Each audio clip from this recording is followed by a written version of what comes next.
an additional thing to highlight, it's crazy to think that as dominant as iDom was last year, we are getting the Guile. As dominant as iDom was last year, not currently qualified for Capcom Cup. If he goes to LCQ, that's where he needs to perform in order to go the distance. And that is going to be a Shark Tank, ladies and gentlemen. But until then, the practice for it starts right now. NuckleDu versus iDom. And like you said, the projectile game coming into full play here. And it's going to be very, very difficult for Manon to try to get in this situation. And now full projectiles on display and the fundies coming into play for NuckleDu as well. Okay, smart up back from NuckleDu, having this life lead, now just trying to earn enough space to start that fireball game back up again. It is really scary as long as iDom is in this pocket where you need to respect medium punch and heavy punch. Getting a nice punish counter there for his trouble is iDom, and NuckleDu's actually pretty low on drive gauge here. Okay. Oh, yeah. Standing medium kick right into the level 1 super. Oh, walk up overhead. That was the extra slow overhead.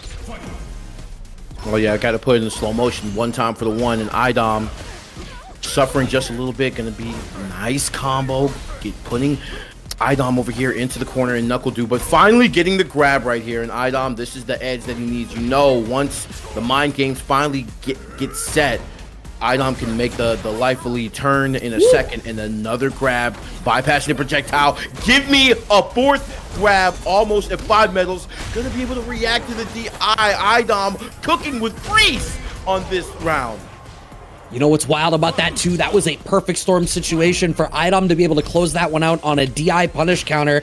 Getting that 5th medal, massive, still has 3 bars. There is so much damage available for iDom. All that he needs to do is get inside of the range of his buttons and navigate through these fireballs. Du is gonna make that not easy, but unfortunately chooses the wrong spot to decide to be aggressive, but he manages to jump out, has a read on the command grab, wake up level 3, it is gonna connect for iDom. We ain't singing the song just yet, but this is going to be a pretty big equalizer for him versus NuckleDu in this first game. Here we go, and the button's being pressed right here, but NuckleDu knows a little bit better than that. The mind game's not really working on him right now, but oh yeah, the big boot going to go into this level 3, and NuckleDu is going to be able to close out a close one in this first game. I'm sure this is either going to be a crazy slugfest back and forth, or Du is going to gradually get comfortable with how he needs to play this matchup. Unless it seems as though perhaps there's a character change happening. My eyes deceive me. Is this the JP that has alluded us so? The iDom JP that everyone keeps asking about? I mean, we know that he has played it. Yes. I also think, and I've had this conversation a couple of times, at the top of the night, it was discussed that, you know, iDom, for as dominant as he was for the tail end of Street Fighter V, has sort of struggled to find that same success. And I think in 5, he had poison to counterbalance his Laura, and hasn't really been in that position here in 6 just yet. Maybe JP is an answer. I don't know what. Right. I don't know if there's a matchup that you would play Manon instead of JP, but wow, that combo was actually insane. And the sweep for the ender for the hard knockdown. iDom just having a little bit of trouble. Usually for these character archetypes, you know that JP kind of just strives for this whole, you know, this full screen game, but NuckleDu, creating that life deficit makes it a little bit more difficult for iDom. Okay, parry on the second hit of the sweep. Du still has this life lead. Waiting out for the portal. Yeah, even has a feel for, like Doctor said in the chat, Du gets to play JP a lot, has that inherent feel for when the portal is going to come out naturally. iDom has managed to get the slightest of life leads here, but gets jumped in on. Du gets the better of it. What a great read on when iDom is switching back over to a fireball game. Yeah, the whole catalyst of this was the fact that NuckleDu was doing exactly what he did last round, which is keep him in the corner and force him to try to make, take some risk and make some risky decisions. And iDom has had a lot of trouble getting their offense started. This is a good start right here. But the fact that the Ghosts and the Sonic Booms are just trading right there on the hit, it doesn't allow iDom to just get set up properly. But right here, taking the fight to NuckleDu almost mid-stage right here, and NuckleDu fighting back as well. iDom trying to just establish some type of offense, but it's been so difficult. Level 2 on the way to try to keep him off guard and able to get the throw into the corner to set up the mid-range game. But now NuckleDu once again throwing them bows, trying to jump in. The trade combo, iDom taking a round. I felt bad about that round for iDom once he cashed out the level 2, because you spent that whole level 2 just to get a throw. It's not a great utilization of your resources. And you were talking about the cadence of the zoning game.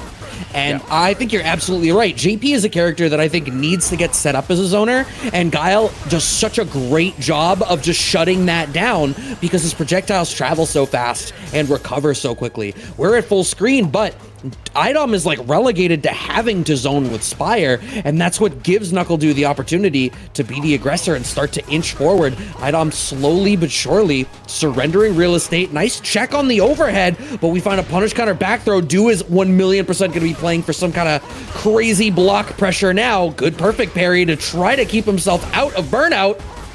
At the furthest possible range for these conversions as well. And hey, he says, look, you can block these if you want to, but your gauge is going to go away right here. I love that he's waiting, and he's only going to confirm the follow-ups when he knows that iDom is locked, blocking tons of chip damage to close that one out. 2 games up to none. Here is NuckleDu staring down the barrel of winners finals. iDom with a nice starter in this round, though. Good anti. iDom, you have quite a mountain to climb, and now we see the change. We see the more aggressive iDom start to come out here. Going to be able to get this Spire Ghost combo now into the corner right here, and slowly just trying to take the space back. But NuckleDu able to take the space back, and he's doing so well. Oh my God. The way Du has been placing his jumps, not just in this match. Oh, what a counter DI from iDom. I was going to say in his previous match, Du was using his jump spacing immaculately well as well. But iDom with that counter DI manages to secure that round. 2 bars in both tanks. NuckleDu has so many games to play around with here, but is this going to be the beginning of a turnaround for iDom? What do you think, Banjo? I think iDom can definitely do it. If he's able to just kind of like get NuckleDu to like really start to mistime the booms, then he can have more opportunities to really get in and start his offense. Because so far, when NuckleDu has basically been able to keep his same cadence for the Sonic Booms, he's been able to disrupt iDom on so many occasions. But we see that iDom changing the pace here. And not to mention, having a life lead, not so bad either. But we know that NuckleDu is really, really good about pressured situations, like not having a life lead in the first place. But this level 2 should do really, really well for iDom here. At least keep them locked down. The punish counter into the corner. Here we go. Trying to get the DI. This is the grab. Yo, a lot of spaghetti. And okay, iDom going to be able to take that game. A lot of miscues, and iDom takes advantage of it. That was the jab check there was immaculate. Immediately swapping over for the Cammy. Yeah, that's the advantage here. NuckleDu, I think, one of the few people that I think truly has multiple tournament level characters. I think that was really commonplace by the tail end of Street Fighter V. I appreciate the value of it so much here in Street Fighter 6. This is going to be such a massive matchup difference. And I was talking about the jump spacing for NuckleDu. That's going to be a huge game here. Oh my God, unless the Crouching Strong is just able to connect, having to respect the portal. He doesn't respect it, gets clipped and sent back full screen immediately. Had to spend 35% of that. The delayed dive kick, though. Yeah, that's going to be something very. That's going to be something that's going to work in NuckleDu's favor. The fact that he's going to be able to, delay these jump timings, which has caused iDom so much trouble. It's kept him out of rhythm and out of sync. So as long as he stays, a little unpredictable, if you will, NuckleDu could, escape this yet. But iDom, all he needs is just one opportunity to kind of keep his offense in one place, and now keeping him in lockdown here. And the check off that jab, and now NuckleDu with a life deficit, and we see iDom backing up, but backed himself into the corner right here. Oh my god. Okay. Yo. iDom is so... Yo. You know what I appreciate about this? iDom has recognized immediately that it's like, I still need to be scared of your ability to play fast, but I can zone once I'm set up now, and I couldn't before. So you can see the difference in how he's composing himself on the ground game. Oh, what a check! And now NuckleDu on the back foot, about to build a third bar, but down around. Okay, gets through. Du wants to get as far in this round and commit as few resources as humanly possible. Nice shimmy. Right, we see the mix-ups happening in the corner right now. NuckleDu definitely cooking with grease right here. The shimmy you reach, I teach into the DP. Here we go. NuckleDu on set point. There's a lot of like far-spaced dive kick to bait an anti-air, knowing that JP's primary anti-air choice, Crouching Fierce, only has so much horizontal range. I appreciate that Du airs for being farther than being closer.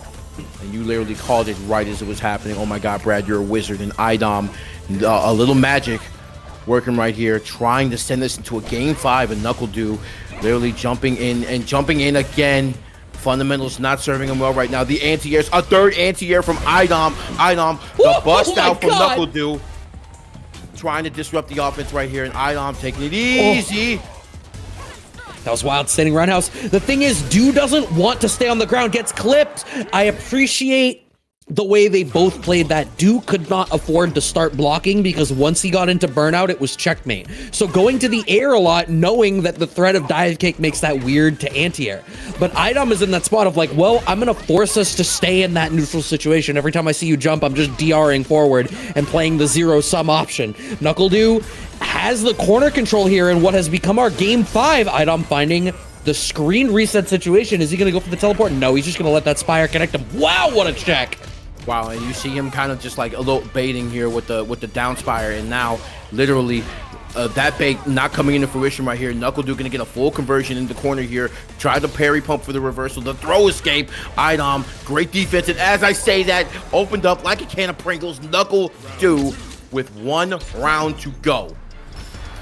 Yeah, I mean, well, he's been sitting at this spot for a little bit. iDom has been clawing this back slowly but surely. iDom makes the decision to not anti-air in that spot, trusts the portals to keep him safe. NuckleDu try to, oh my god, air-to-air back throw. Just like that, iDom, I was about to say, has that corner control, but just like that, gone away as we are back to mid-screen. Tons of resources on the side of both of our players.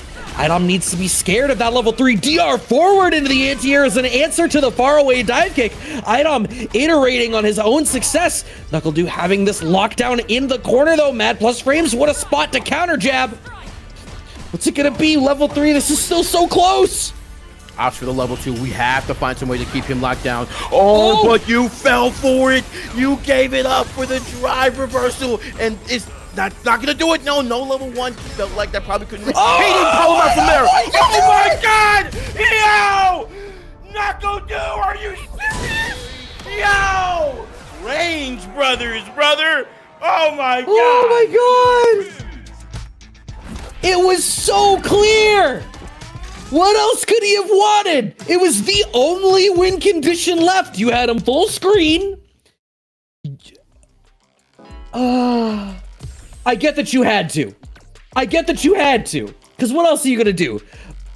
But, oh my god. It's so rare.